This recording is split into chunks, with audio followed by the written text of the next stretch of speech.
Across our 10,000 kilometre northern coastline here in Australia, we have a group of dedicated biosecurity officers, scientists and Aboriginal and Torres Strait Islander rangers monitoring our plants, animals and oceans.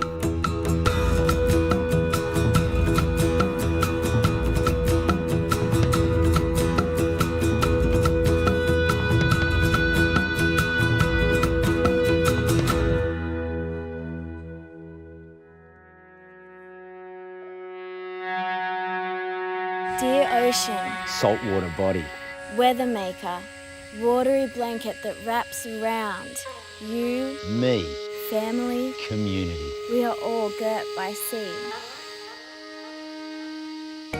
Dear ocean. Dear ocean, all around us, you surround this island nation. Flotation, Transportation. recreation, Immigration. inspiration. You are home to creatures and plants of the deep. The turtle, the dugong, the dolphin, the fish. I wish and hope. and hope for your future. And although you yield wealth from above and below, And below. the undertow can also bring that which we do not know.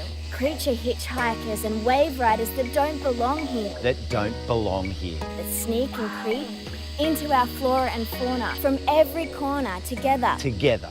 we look out for you. Identify. Rectify.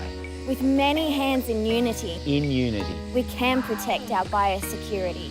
It's only fair that we handle our ocean with care.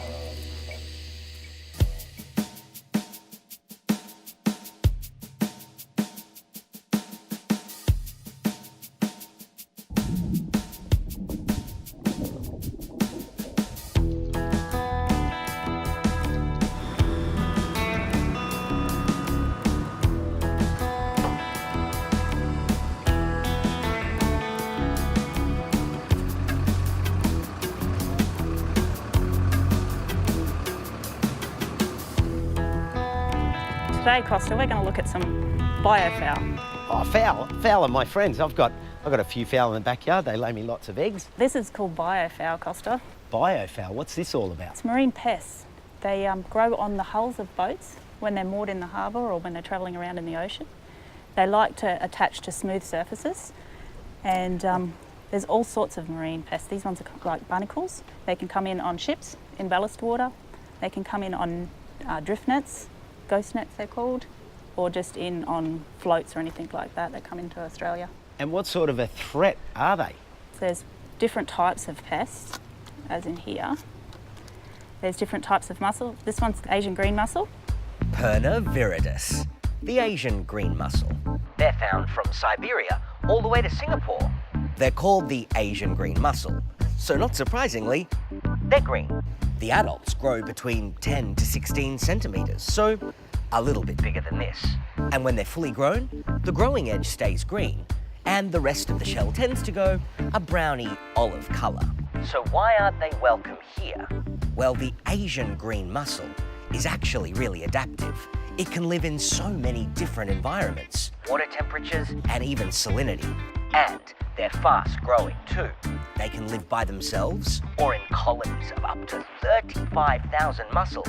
And that's just in 1 square metre. They can outcompete our native shellfish. They grow bigger and faster than the shellfish that are meant to be here. Prevention is the best cure. Keep your eyes peeled. It's everyone's responsibility to watch out for the Asian green mussel.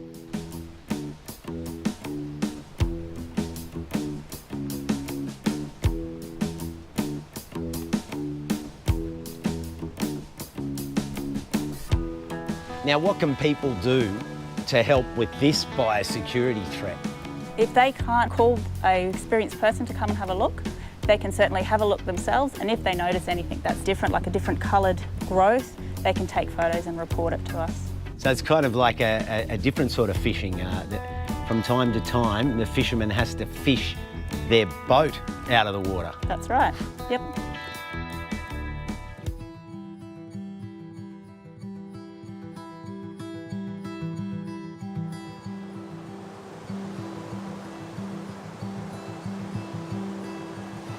This is Kunganji country within a native title determination. So this is your country? Yeah, this is where I live, this is my home. What are some of the things you're doing to help care for country here?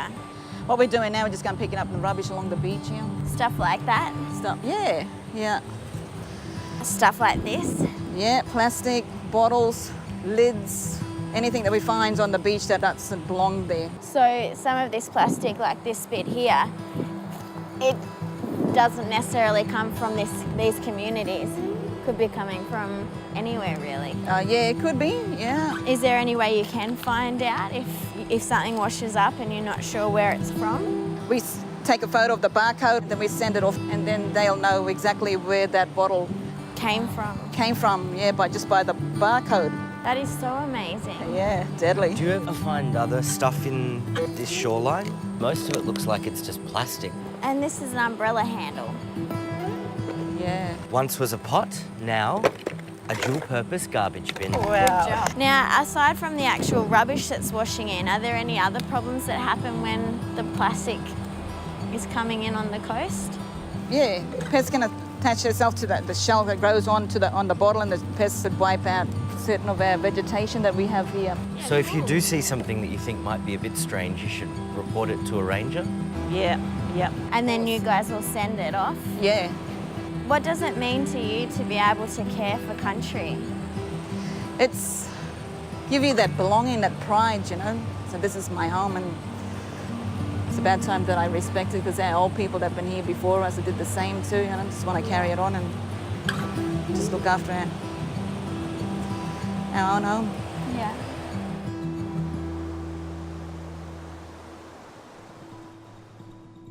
Dear ocean, Dear ocean, inside you and on your shore, it is more than I ever could have imagined. The debris, the discarded, the lost. or intentionally tossed. We are now learning that you never break down, but instead break up into the tiniest of pieces. The tiniest of pieces. Polluting our water and filling our creatures and filling our bellies with the inedible. It was inevitable. Inevitable. That we would realise this has to end. This has to end. It is also host to the unwanted, The unwelcome. the risks to our creatures, our food, our way of life. If unchecked, it brings strife. It won't go away. There is no away. There is no away. But there are hearts and hands that are willing to say yes Yes. to cleaning up this mess, to working it out, to thinking big and small. So now we can all We all. be part of the ocean solution.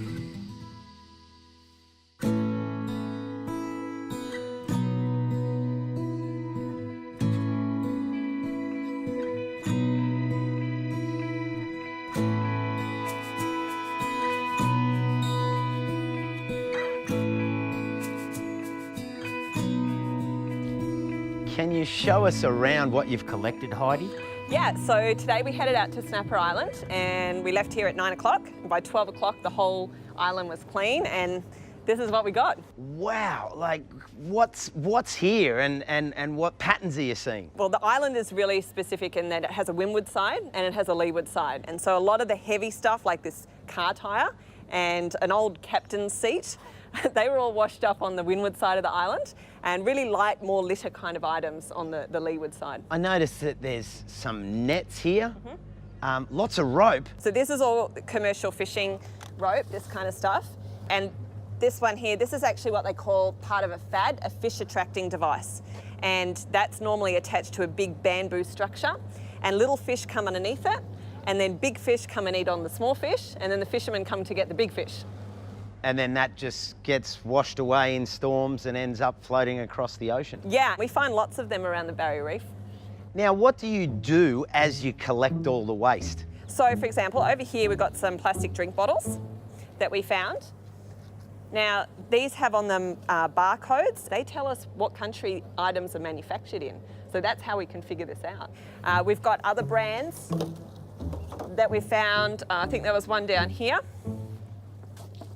This one on the lid here So this is a Chinese water bottle brand, and it's one of the most common brands we find around Australia, and it's not sold in Australia. Who are some of the groups that you're working with in beach cleanups around the country? So for us, it was really important through this Australian Marine Debris Initiative to get everybody collecting data the same way. So we spent a lot of time talking to community groups around Australia, individuals, but also in remote areas we work really strongly with the Indigenous ranger teams because they have access to places we just can't get to. And so by getting everybody to collect data the same way, we start to get this really comprehensive picture of what does marine debris mean in Australia. So that's the next point. Once you've got this data, what do you do with it? If all you do is clean up, that's all you're ever going to do. So unless we have an idea of where this stuff is coming from, how are we ever going to find a solution to it? So we try and identify the different types of sources. So is it a local litter issue?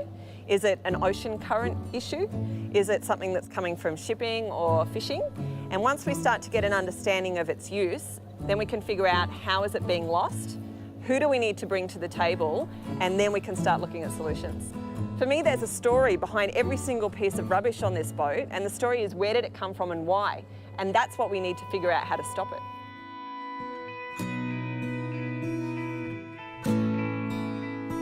What can we do? What role is there for me and for you in this biosecurity challenge we face? At your place, your rivers, your beaches, your lakes, take the time to lean and clean while you play, while you holiday, while you while the time away. Or make the time to take the waste and place it with care. At least where it's out of the water, we ought to now handle this. Even if we didn't make this, we can take this on. Everywhere and together, we can handle country with care.